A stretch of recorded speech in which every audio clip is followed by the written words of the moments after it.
Sometimes when you think about where you've been in life, you look at yourself now and say, it must have been God, because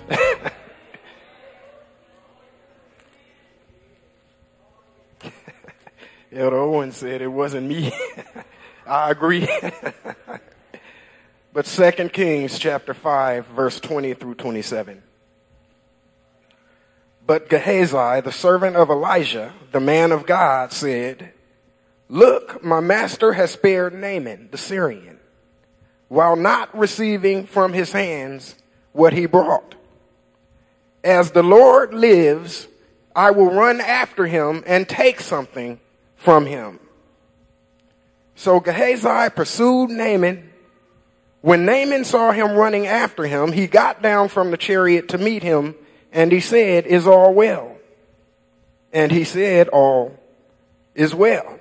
But my master has sent me, saying, indeed, just now two young men of the sons of the prophets have come to me from the mountains of Ephraim. Please give them a talent of silver and 2 changes of garments." You realize what's happening here, don't you? Verse 23. So Naaman said, "Please take 2 talents. And he urged him and bound 2 talents of silver in 2 bags with 2 changes of garments and handed them to 2 of his servants. They carried them on ahead of him.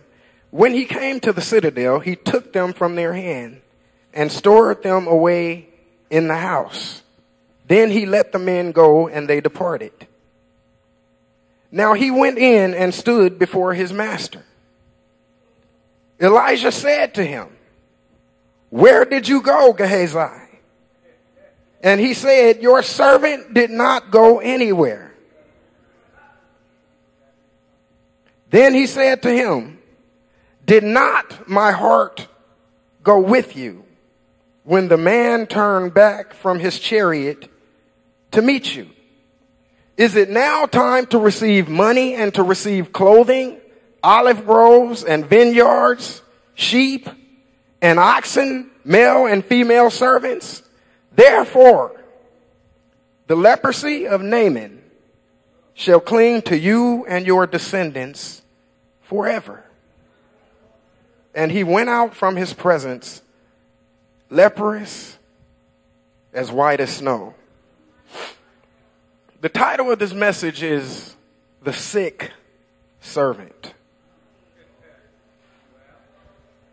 This is not about Elijah, who was called the man of God many times in and after his life. Is not even about Naaman, who Elijah told to wash himself in the Jordan in order to be cleansed from leprosy.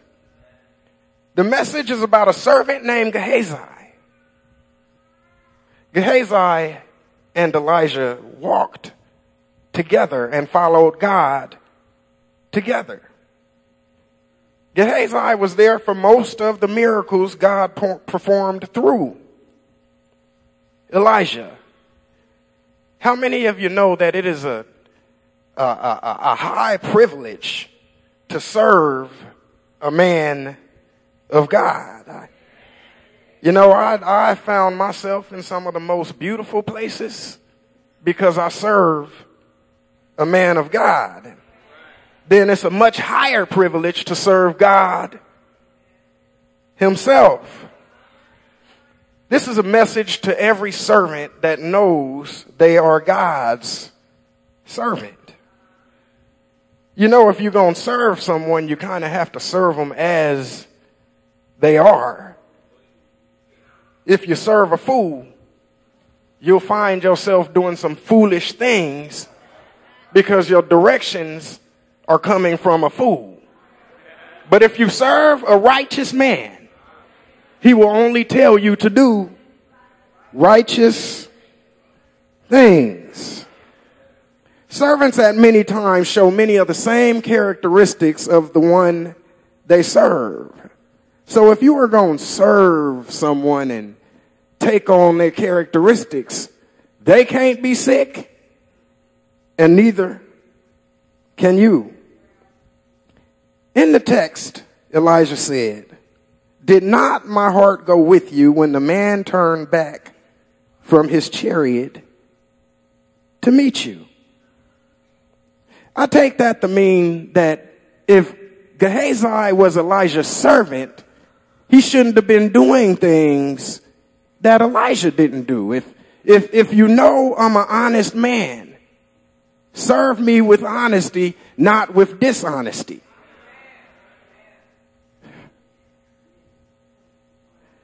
But here we go with old Gehazi. He served well for a time, but somewhere along the way, Gehazi got sick. I'm not talking about the leprosy that the text speaks of, but I'm talking about the mental sickness that even made him run down a man that God just blessed to receive something from him anyway. Gehazi thought he could do one dishonest thing and get away with it, and he found himself performing many more dishonest acts just to cover up the initial act. When there's dirt around your house, you gotta lie to cover it up.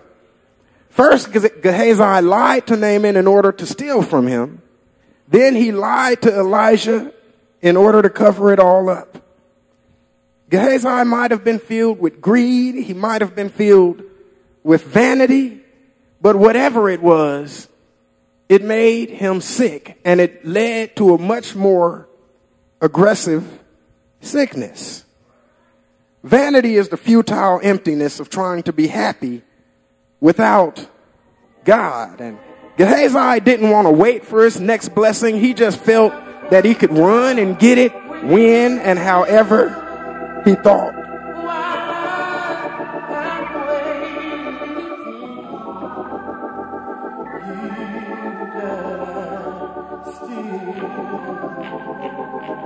Have thine own way, Lord. Have thine own way. Thou art the potter, I am